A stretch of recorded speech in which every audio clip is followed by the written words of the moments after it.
Hijacked our capacity to think, and we don't even realize we've been hijacked. Schopenhauer taught us that recognizing this problem is the first step toward liberation. But do we still have the strength to take this step? The answer lies in how our reality has been completely reformulated by technology. The philosopher used the expression veil of Maya to describe how our perception of reality is always limited and illusory. Maya, in Hindu philosophy, is the goddess of illusion who prevents us from seeing things as they really are. For Schopenhauer, we live trapped in representations that our mind creates about the world. Today, this veil has gained an even more powerful digital version. Social media platforms are not just communication tools, they are machines for creating alternative realities. Each algorithm functions as a veil, showing only what confirms our beliefs and desires. Imagine that you believe in a specific theory about politics or health. The algorithm quickly identifies this preference and starts showing only content that confirms your opinion. In a short time, you're convinced that all of humanity thinks like you. This is the modern version of the veil of Maya. What's most dangerous is that these digital bubbles create the illusion of knowledge.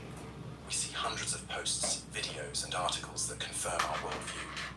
Our mind interprets this repetition as evidence of truth. After all, if so many people are saying the same thing, it must be right. Schopenhauer warned that our natural tendency is to seek confirmation, not truth. We want to be right, not to learn. Digital platforms have transformed this human tendency into an industrial system producing false certainties. Before the internet, we were forced to live with different opinions. In school, at work, in the family, there was always someone who thought differently. This created conflict, but also intellectual growth. Today, we can live in completely separate worlds, each with its own truth.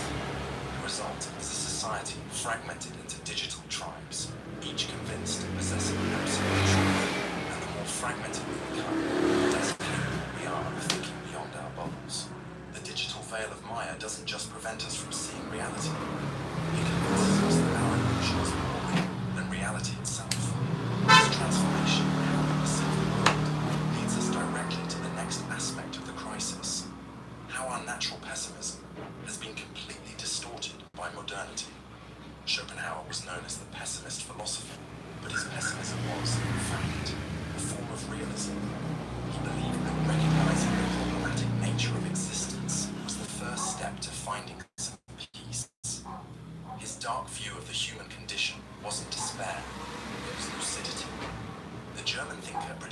humanity would move toward a state of growing superficiality. He saw that as life became materially easier, people would lose the capacity for deep reflection, comfort, and wisdom. This prophecy has been fulfilled. Never in history have we had so much access to information, education, and resources. Paradoxically, we've never been so superficial in our thinking. Schopenhauer understood that adversity forces intellectual growth, while excess ease makes us mentally lazy. The philosopher also anticipated the phenomenon of democratization of knowledge. He feared a world where everyone would feel equally qualified to give opinions on any subject. For Schopenhauer, true knowledge required discipline, time, and humility, qualities that would become rare. Observe how any person with a smartphone feels authorized to debate medicine with doctors, economics with economists, science with scientists. This is exactly the situation Schopenhauer feared. Not because common people are incapable of learning, but because the illusion of knowledge prevents real learning. Schopenhauer's pessimism also included a healthy distrust of technological progress. He suspected that each material advance would come at a spiritual or intellectual retreat. Once again, his intuition proved accurate. Today, we see exactly this. We have more powerful computers than ever, but our capacity for concentration has diminished drastically. We have instant access to humanity's entire library. We read fewer books. We have incredible communication tools, but we understand each other less and less. Schopenhauer's prophetic pessimism wasn't gratuitous negativity. It was a warning about the dangers we would face if we didn't develop intellectual defenses against our own impulses. Unfortunately, we didn't heed the warning, and now we face the consequences on a scale that he himself might not have imagined. The first and most obvious manifestation of this prophecy is our modern obsession with instant gratification, which is systematically destroying our capacity to think with depth. We live in the era of now. We want immediate answers, instant entertainment, results at the speed of a click. This need for immediate gratification is rewiring our brains in a concerning way. We're losing the ability to tolerate the temporary frustration that deep thinking requires. Schopenhauer knew true contemplation requires patience. Great ideas don't emerge in 30 seconds. Deep insights don't fit in tweets. Wisdom doesn't develop by watching 15-second videos. But our society is structured exactly to avoid any form of waiting or prolonged reflection. Think about how we consume information today. We scroll infinitely through feeds, changing every second. We watch videos at accelerated speed. We read only headlines. We form opinions based on first impressions. This behavior is training our brain to automatically reject anything that requires time to be understood. What's most alarming is that this rush is invading areas where speed is the enemy of quality. We want to learn languages in 30 days, master complex skills through quick courses, solve psychological problems with instant techniques. The very idea that some things take time to develop is becoming unacceptable. This terrible spiral is the devastating consequences for intellectual research shows that our capacity for concentration has diminished drastically in recent decades. Many people can no longer read an entire book without checking their phone several times. Sustained attention, the foundation of all complex thinking, is becoming a rare skill. Schopenhauer observed that the will always seeks the easiest path. In our era, this path is the instant gratification offered by technology. Each notification offers us a small dose of dopamine without any effort. Why would our brain choose the hard work of thinking when it can have immediate pleasure? The result is a society addicted to superficial stimuli and increasingly incapable of dealing with the real complexity of the world. Problems that require careful reflection are abandoned in favor of simple and wrong solutions. Relationships that need time to mature are discarded for instant, empty connections.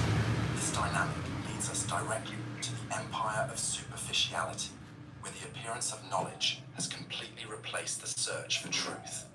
Our era has transformed superficiality into virtue.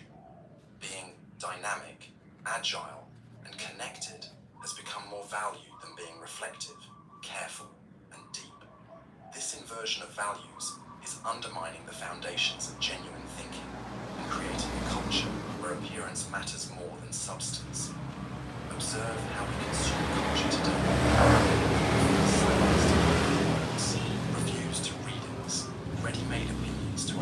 analyses. We want to know about everything, but we don't want to really know anything in depth. This is the fast food mentality applied to knowledge.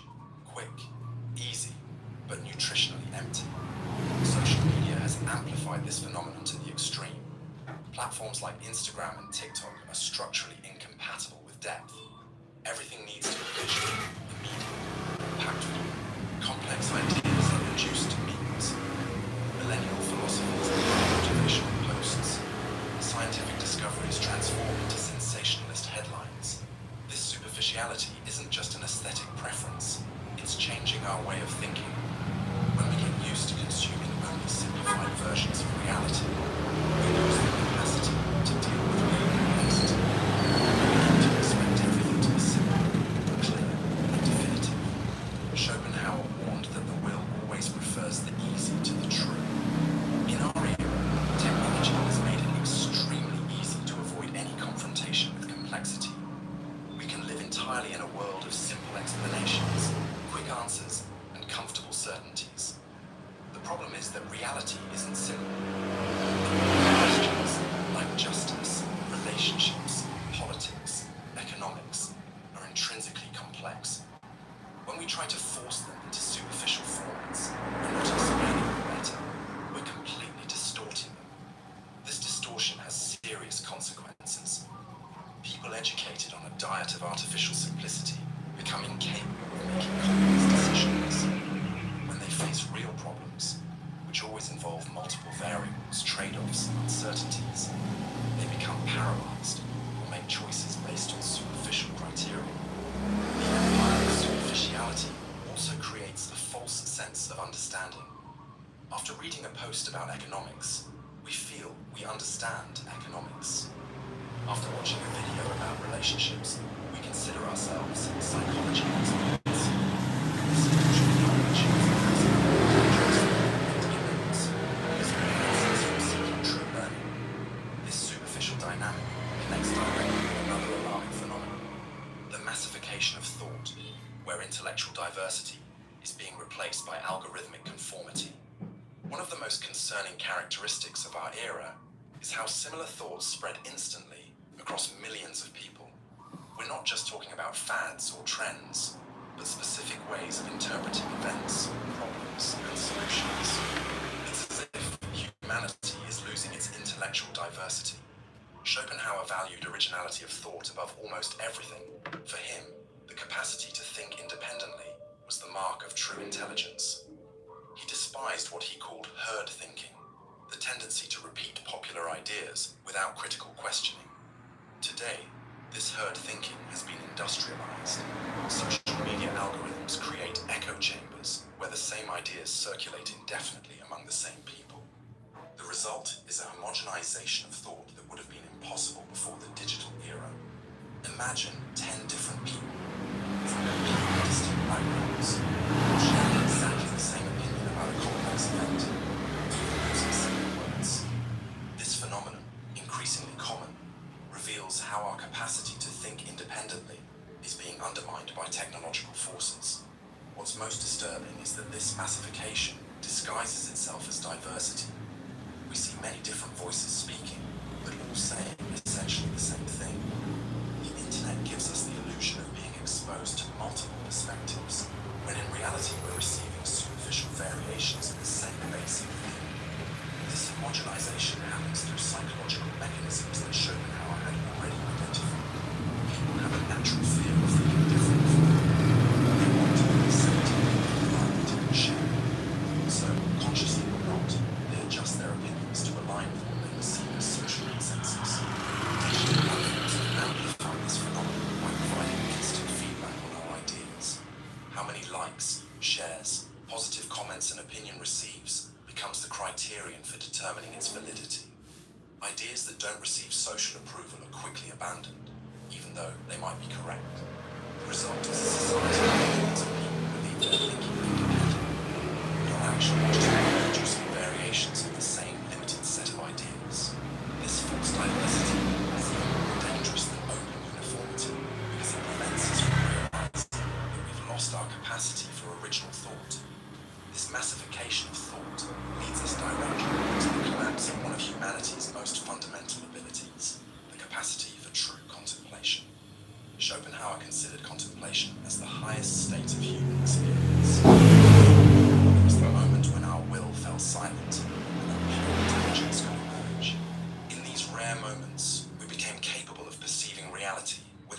filters of our desires and fears. This contemplative capacity is rapidly disappearing from modern human experience.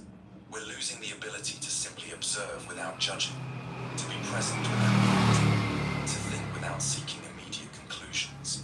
Our mind has become a machine of constant production that never stops to really see. Observe your own behavior.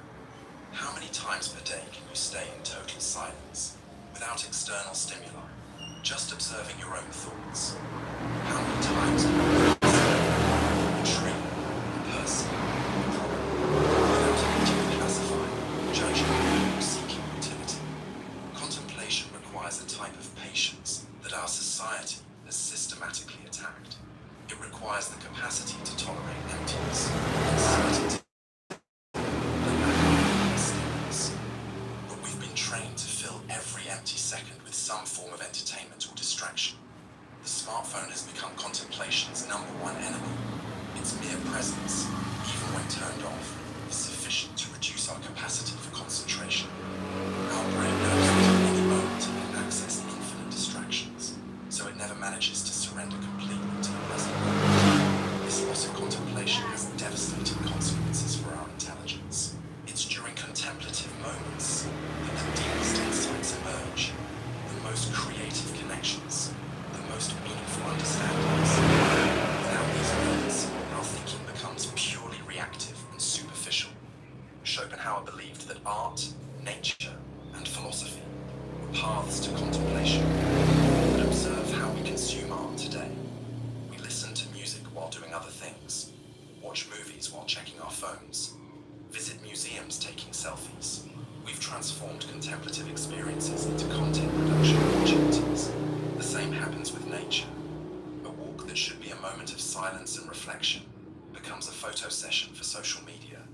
The sunset that should inspire contemplation becomes just a story on Instagram. We've lost the capacity to be genuinely present in experiences that should nourish our soul.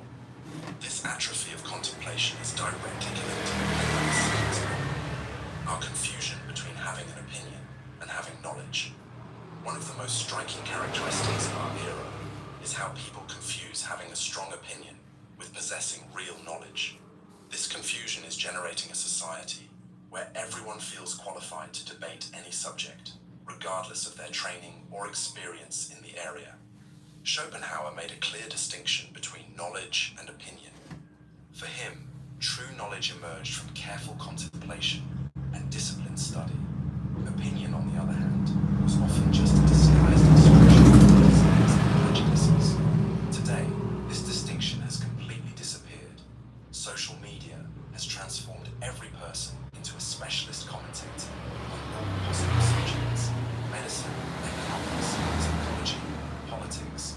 No matter the complexity of the topic, there are always millions of people ready to offer their definitive analysis. The problem is that ordinary people have opinions. The problem is that these opinions are presented and accepted as if they have the same weight as specialized knowledge. A viral post from someone without medical training can influence more people than years of scientific research. This democratization of intellectual authority seems positive on the surface, but in practice is creating epistemic chaos. When all voices have the same weight, no voice has real weight. When every opinion is valid, no opinion is really valid. Schopenhauer believed that true knowledge is difficult to achieve. It requires time, discipline, humility, and willingness to be wrong. It demands that we confront our comfortable beliefs and question our basic certainties. Most people simply operate in this wise. It's much easier to form an opinion based on a few posts or videos that confirm our existing beliefs. It's more comfortable to believe that our intuition is as valid as years of specialized study. It's more satisfying to feel we know something without going through the hard work of really learning. This culture of easy opinion is undermining the foundations of real knowledge. Why would someone spend years studying a subject if they can form an informed opinion in a few hours of internet? Why develop expertise if all expertise is questioned by people who did their own research? The result is a society where trust in specialized knowledge is collapsing, and trust in amateur opinions is high. This inversion of values is making us collectively more ignorant. even having access to more information than any previous generation. This problem intensifies when we consider how our attention has been completely fragmented by technology. Attention for prolonged periods has always been fundamental to intellectual development. Schopenhauer knew that deep thoughts require sustained concentration. It's not possible to understand complex ideas by constantly jumping between different stimuli. Our brain is systematically attacking this capacity. Multitasking, presented as a valuable skill, is actually fragmenting our mind in a concerning way. Research demonstrates that when we try to do several things simultaneously, we don't do any of them well. Observe your own behavior during a task with concentration. How many times do you check your phone? How many different tabs do you have open in your browser? How many unrelated thoughts pass through your mind? Our attention has become a completely dispersed resource. This fragmentation has devastating consequences for our intellectual development. When our mind is constantly jumping between different stimuli, we lose the capacity to dive deeply into any subject. Our thinking becomes superficial by structural necessity. The problem is even more serious because our culture has begun to value this dispersion. Being multitask is seen as efficiency. Managing to process multiple information simultaneously is considered intelligence.